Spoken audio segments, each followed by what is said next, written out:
Hello everyone. In the previous video, I explained how to use Kasten K10 and Kanister blueprints to protect Kubernetes applications running in Microsoft Azure and using an external database, basically using Azure Database for PostgreSQL. Okay. In this video, I'm going to explain how to use basically the same process to migrate this application to a Kubernetes cluster running in AWS. And of course, using AWS RDS for the PostgreSQL instance. So we're going to migrate the application, and also we're going to migrate the database from Azure Database for Postgres to AWS RDS. All of this using Kasten K10 and Kanister blueprints. In this case, we already have, of course, the Kubernetes cluster running in Azure AKS, and the application is consuming data from this Azure Database for PostgreSQL instance, right? Let's say I want to migrate this application to a Kubernetes cluster running in AWS. Okay, so let's say I already have a Kubernetes cluster running in AWS using EKS, and also I already have a database instance, also a PostgreSQL instance, but in this case in AWS. Okay, I already have also Kasten running here. Okay, actually, if I go here to system information, you can see I'm running here in AWS.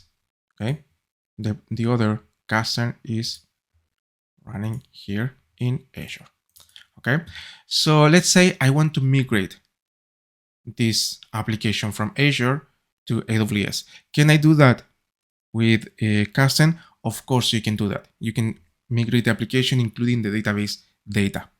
Okay, so what I need to do? You need to do two things. First, of course, you need to back up the application in the source, in this case in Azure with Kasten. So we already have the backup here. We already run the backup policy. Okay, and then in the target, we are going to need, of course, the blueprint. The blueprint is mandatory here. So I already have the blueprint also here, as you can see, right?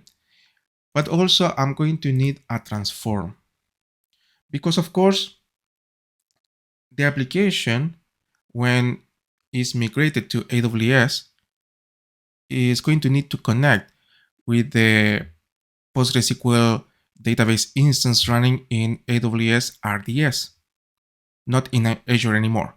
So what I'm going to do here with the transform, I'm going to transform the config map first, and I'm going to replace the host, right? The connection. In this case, this address is for the RDS database instance in AWS. Also, I'm going to change the service for the application because the application is using a service to connect with the external database. Also the same, I'm going to use in the RDS FQDN. So I'm going to need this to migrate the application. So what are we going to do next? We're going to policies here in AWS. We're going to create a new policy.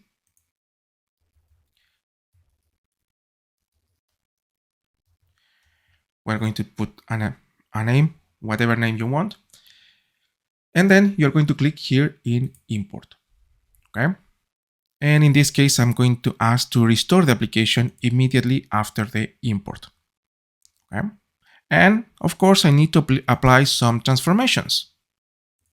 Okay. The transform I already created before. Okay. To migrate from Azure and make sure the application also is going to run here in AWS.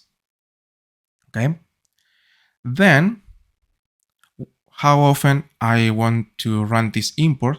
For this case, because it's a migration, it's going to be on demand. Okay. And I will need the config data for import. How can I get that? I'm going again to the Kasten instance running in Azure. And here in the policy, I can click in show import details. I have this long string, I can just copy the string and I passed the string here. And then I need to select the profile, basically the repository where the backup is stored. Of course, this backup is stored in Azure, so I'm going to use this repository, right? And basically that's it.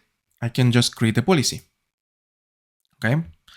And I click in run once to create, to run the policy, to import and restore the data. So let's monitor here from dashboard.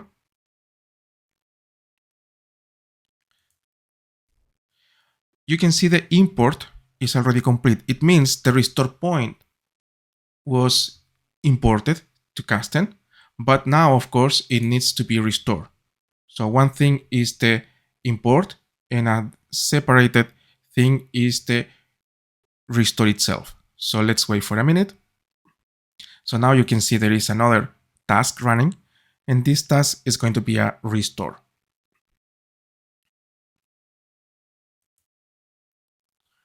Okay, so let's wait for a minute.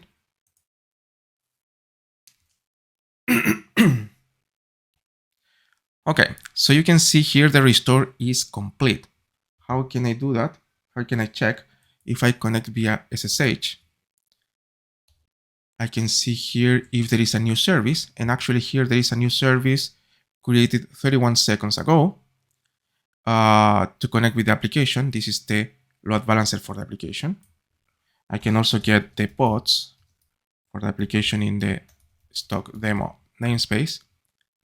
You can see the pod is running since 50 seconds ago. So I can open here another tab and I can connect with the application. And you can see I have access to the application with the data, right?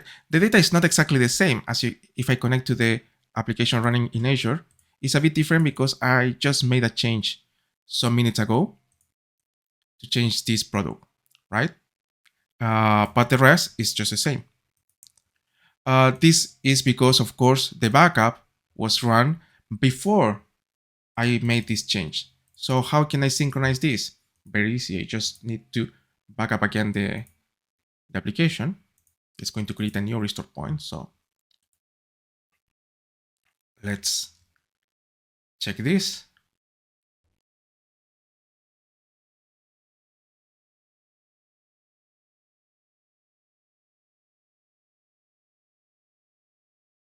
Okay, the backup is almost complete. Well, the snapshot is complete. Now it's going to export to the location profile, to the repository.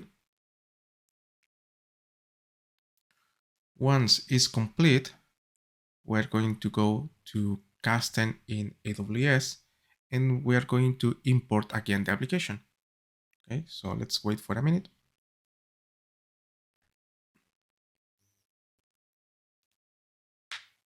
Okay, so you can see here the backup is complete. I go again to AWS, I go to policies, and I run the import again. Okay, and I go to dashboard.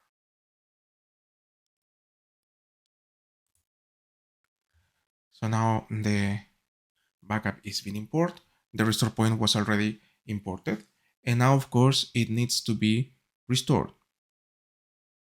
So let's wait for a minute. Okay, now it's restoring.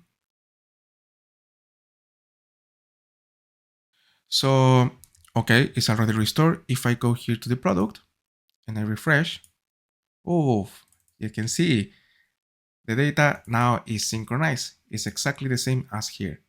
So you have the application already migrated from Azure to AWS using Kasten and Kanister blueprints. So not just the application was migrated from the Kubernetes cluster in Azure to the Kubernetes cluster in AWS. Also, the data was migrated from the PostgreSQL in Azure to the PostgreSQL in AWS RDS. Okay, so I hope this was interesting for you, and see you again in the next session. Okay, thank you.